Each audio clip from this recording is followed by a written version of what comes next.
today we are here to discuss Jump Masters! Exclamation mark! Yes, deluxe actually, it says up here. It doesn't say it on the side though. So well, the box isn't done yet. Yeah, this is not the final version. This Correct. is it's more than a prototype. Yeah, it's definitely an almost finished demo copy of it. Yes, and yeah, some of this we'll get into the quality components here in a minute because there's pretty some amazing pieces here. Yeah. But before we get into it, make sure you hit the subscribe button down there and the notification bell so you can find out more games that have exclamation points at the end. That's like right, because we do like those kind of games. Yes, we like emphasis. Yes. So Rob, what can you tell us about Jump Masters? So this is currently in Gamefound. It just completed not too long ago. You may still be able to late pledge it, but it's going to be a 2026 release. So there's no ranks or ratings yet. Plays 2 to 4 people in about 30 to 45 minutes, which I think is pretty accurate for ages 13 and up. Designed by Jeff Jacobson and Manny Trimley. Art by Manny Trimley. Published by Neon Knight Games, which is a subsidiary of Chip Theory Games. Go Chip Theory. MSRP is $29.99 for the retail version, which is currently on pre-order at many different websites like Card House. The Kickstarter bundle, which I backed, was $42.80 after taxes, and I don't know the difference between the Kickstarter and the retail. I didn't really see a whole lot about that, but what we're seeing here, I think, is probably going to be the Kickstarter version. Yeah. I don't, as far as the playmat... Or Gamefound, sorry, but... It's the quality components. The playmat is very typical Chip Theory. Yes, the edge stitching, neoprene. Yeah, very high quality. What's really kicked my, what really blew my mind were these like tokens, terrain tiles. They stick together magically, I think. I don't think there's... They've got it wizarded somehow. There's like no adhesive, but the material it's made out of just kind of... It's kind of rubbery. Adheres to itself. Yeah, I had to pry them apart when I got it's them. pretty wild. And so, but the cool part of it is they will not slip on the neoprene at all. If you press down a little bit... Well, if you press on them, yeah. But well, that's the point, though. If you're going to have something pressed down and you're moving on it, it's less likely to move. Those are barricades. Exactly. Which neoprene, is usually pretty slippery. So I think that's a pretty cool touch. Yeah. So I mean this is just, this part of it is amazing. The score track, I don't know if it's the final version, but it's a little thin and flimsy. But it's PVC, so it's still waterproof. You can't tear it, all that good stuff. Yeah, but I mean they went into such detail with the other. I wish this would have been a little nicer. Especially they went through and they've got the base game has cards. These are all really nice quality PVC cards. They're PVC and they're very they're tarot size. They're really good chunky cards. And then they created these packs where you can get additional cards that have like a promo almost. That's got promo feel to it. They got an inlay on them. Right, so it's the same characters, but some of them are foil looking. But they're super thick and they have an inlay on them. They're like really cool. And they really have no reason to have an inlay because you don't keep the dice on them at all. So until they die. And then you can put the dice on. Well, you can, I guess. Well, there you go. What are you going to do? You don't want them to slide off, Well, yeah, is that like their burial plot? Is that what that's supposed to be? That's right. The only thing is it does make the card curl. Yeah, and that just might be because of humidity or something. Right. Well, I mean, usually when you see inlays that curl like this, it's because it's two pieces they're putting together and they don't wait for it to dry. Right. So it's a manufacturing thing. So hopefully the final version won't have the curling like that. But, I mean, they look cool. But it's like functionality is just not there. I mean, it's Chip Theory Games, Neon Knight. Everything's got to be top. They just got over the top, which is awesome. Yeah, this has got a nice storage bin for everything with a sealed cover. It's not official Game Trays, but it's very similar in style to one. And at least it doesn't say Game Trays on it. And they always brand everything they have. And the dice are amazing. Yeah, so it's signature Chip Theory where it's the heat pressed, so they won't fade. Yep. Very hard to damage. The only thing, it's more thematics probably, but some of the dice patterns, the numbers were harder to see than others, and it's I think the color choices and just some of them are a little more difficult. But I mean, all in all, the quality of this is through the roof. Sure. I'm gonna probably, I'll give it a 9. I think because of this. But if this is not the final version, and they're gonna give you something better for the scoring track, and hopefully fix the transfer. I'm a 9.5. Yeah, it's almost perfect. Yep. All right. So talking about the theme, you've got random anthropomorphic animals that are represented by the dice. They're all called heroes, but they're fighting each other. So apparently this is like Civil War, I guess. Well, my side's the good side. That's all really. Well, they're all heroes, so they're all good sides. Mine are more heroic. Well, here's one, so I guess so.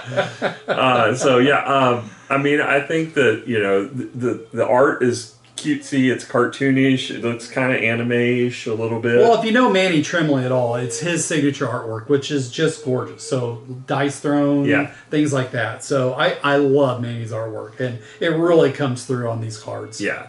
I love the playmat, the color choices, it's beautiful. The only thing is it's not clear from looking at the playmat that this is the King of the Mountain. It's just square in the middle.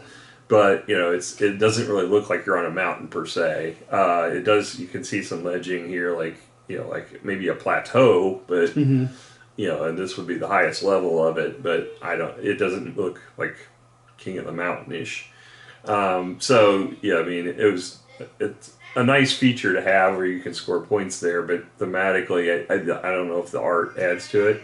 But it's just a battler. It's completely layered on with the story or theme of it is. It's right. And you could relate it kind of to a skirmish battling game. So where you got units and your units could do cool stuff and you're trying to defeat your opponent. Yeah. And, as far as, I mean, the look of it, I think is very appealing. It's thematically pretty strong. The only complaint I said was like the dice, the fact that some of the color combinations and the pattern of it made it difficult to read the numbers because they were kind of embedded in the middle of the art. Right. So Warriors used to have it, and you could have the numbers in the corners. Right. Now it was tiny, so if you have bad eyes, then that was a problem too. Sure. But at least it made it clear. I think for the most part, most of them, I think most of them are pretty good. I think they're all right. I don't think it's too much of a distraction. I think this was the one that bothered me the most. The one you had, it was like looking at it with depending on the lighting. I think it's more the lighting than anything. Yeah. We have yellow lighting in here, and so it could be a little bit hard to see. Yeah. So, I mean, the theme is not strong from a story perspective, but the art is beautiful. I'll probably give it a 7.5. Yeah, I mean, thematics go, artwork is really important to me. That's why I would rate it really high, but that's all the theme there is. So I kind of agree. I think 8.5 maybe for theme, but just because the art's so beautiful. It really carries it. All right, so you read the rule book in this case. I did. So, and if you wanted to go on to the Gamefound page, you can download the rules and read it yourself. But it's actually not very long. I think it's around 12 pages. I could be off on that. But it's very clear cut. The only part that I would say was maybe a little bit confusing is some of the unique abilities for the special abilities. Not super clear, and so we had a couple of questions, so I had to go back and kind of reread the rule book a little bit and just kind of clarify it in my own mind. I think we did that eventually, but it just wasn't obviously clear, so then we had to think about it. So not a huge detractor, though, and that only happened a couple of times. So I think I would give the rule book, I thought it was great. I'd give it a 9. Okay.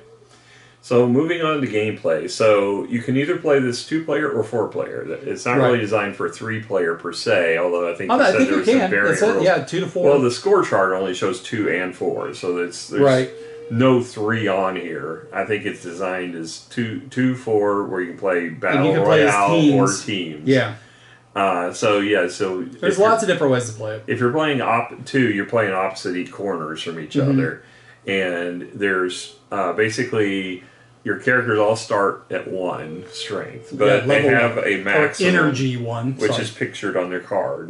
So it'll tell you if it goes up to, like this guy is a brute, he goes up to 5, and this guy is a sniper, he only goes up to 3. But he's got a bear that goes up to 6. Yeah, so you got some power characters. I didn't. In the last game, we kind of just randomly shuffled them out. Yeah, you got like three we really power didn't do the characters. draft, which is part of the rules, Yeah. where you actually get to look at them, pick one, pass them, and do But that. to be I honest, just shuffled them up, and I probably would have drafted poorly anyway because I didn't know anything about the characters. So, yeah, I mean, it's it's all based upon the strengths you get, but your characters are going to be start at 1, no matter what your strength is. And you're going to start in the 4 corners. This is your safe zone. Nobody can attack in or out of that space. Correct.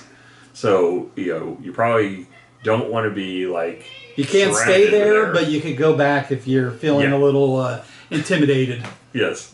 So, when you move, you have the option of, 1, just stepping, which means just moving one space, and it can be straight or diagonal, it doesn't matter, one space away. Or you can run, which lets you move 2 spaces away, right? And yes, and that's important because some of the abilities will say when you step or when you run. Yeah. So those abilities, you have to do the full ability for that thing to be able to trigger. Right. And the other option is you can jump. So it reminds me of, if you've watched our video on inside moves. Yeah. This feels a little bit like inside moves where you have to be watching constantly because of the fact that they can move and they can jump. And you can jump multiple times. And you can jump your own pieces to attack another piece, which is very similar to the kings or whatever they're called in that inside moves game. So, but in this case, there's only 4 pieces. And you had 4 kings, but you had a whole bunch of pawns, basically. And so you could do that, but you could actually jump over a bunch of your pawns to attack with those pieces. So it was very difficult in that game to figure out where all the different places you could get hit from. This is a little easier because there's only 4, but you also have different terrain. So you have barricades you can't go through. You're like giant walls. And then they also have like charging stations where you can go in, and anytime you either jump over somebody or you go to one of the charging stations, you will increment up your die by 1. Now, what you cannot do is jump multiple times and charge yourself for each jump. It's just the first jump that matters. Yeah, and that's even in the rulebook. It's called the first jump. Yes. So if I jumped here, I could not go jump here and then jump back and have an infinite loop charging myself. So you've got only 1 jump, and then you can power up. But I could jump here if I wanted to after that. But you could potentially power up twice if you jump up and then land on that special square. Yeah. Because then you power up for the jump, and then you power up for landing on that spot. Right. So you're setting yourself up, trying to position yourself where you can attack the opponents or to get into the center square. If you're in the center square with the most strength, most energy. It doesn't matter how many dice you have. Let's say I had my 5 in here, and you had a 1 and a 3. I'm still getting strongest, even though you have 2 dice to my 1. So you're going to gain 1 victory point if for each round you manage to stay in there with the strongest points on your dice. And then you've also got to watch out for ranged attacks. So one of the things I found very difficult is to keep track of what everybody on my opponent's team's characters could do. Because it's like, okay, is this the sniper? Is that one? And then, you have to keep asking, what does that character do? What is that? So that's one frustration I had during gameplay. I don't know how you would remedy that. Oh, just multiple plays, I would assume. Yeah, if you got to know all the characters, but it just starting out, I'm like, I don't know what these characters are doing. I'm trying good just to know what mine do. So, there's if you like skirmish games but that have special abilities, this game is going to be for you. If in my case, I like to know what all the pieces do, and like if I'm playing a battle game, I want like Axis and Allies where I've got pieces that I know what attack it is and I know what its defense is, and I'm playing up front. Here I feel like I kind of get the element of surprise on me every time I move because I could get attacks from. Yeah, I understand what you're saying, but I just think that by playing it multiple times, it's going to remedy that. So. Yeah. So, I mean, it's a personal preference. So, I'm not trying to ding the game for that because it's not the game. It's me entirely. As far as you play to a specific score. For 2 players, it's 20. You play to 30 if you're playing with 4 players. And the biggest way to score points is by jumping over your enemies. Right. So it looks at your power versus their power. If your power is greater than theirs, they die. You reduce your power by the amount theirs was at, but you get the value in victory points equal to what their maximum power was. Right. So if they were a max 5, you would get 5 victory points. And you can sacrifice yourself if you Which do, is though. Interesting. I thought this is an interesting element. So if you go and attack and they're a 2 and you're a 2, for example, you're going to take each other out, but instead of you getting the victory points, they're going to get the victory points. The defensive player gets it. So it's discouraging to do that, but I found it in this game, I almost had to that one turn because I was able to take out your pieces, 2 of your pieces, and was able to basically be 2 to 1 at that point. Right. Still it puts you in a favorable position for doing that. But you got the points for it, and you already had so many points from just being king of the mountain, and I couldn't figure out how to get you out of there because you had such a strong character, and my characters were so weak they could only do like 1 damage, and then they had to keep recharging, so it was every other turn they could do 1 damage without getting my guy off the charging station who was blocking. I had just bad positioning all around. So there's the element of knowing how your characters interact and knowing how your opponent's characters work is really the key to this game. Very important, yeah. And that's where I struggled. But in general, I mean, it's a quick little battler. It's fun. It's it's pretty. It's very pretty. It's got great pieces. Is it my kind of game? Typically not, but I know it's more your type of game. For sure. And of course, it's Chip Theory, which is also your type of game. I'm a little bit of a fanboy, yes, as you're most a bit of you biased probably know. on it one way, and I'm biased from the standpoint of this isn't the type of game I typically play. Right. But I don't mind them, especially if it's like an abstract, and this is kind of like abstract. It kind of is, yeah.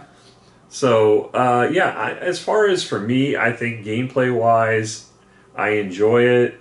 It's not something that was my favorite. It's probably not going to hit the table a lot because Miranda doesn't enjoy these games at all.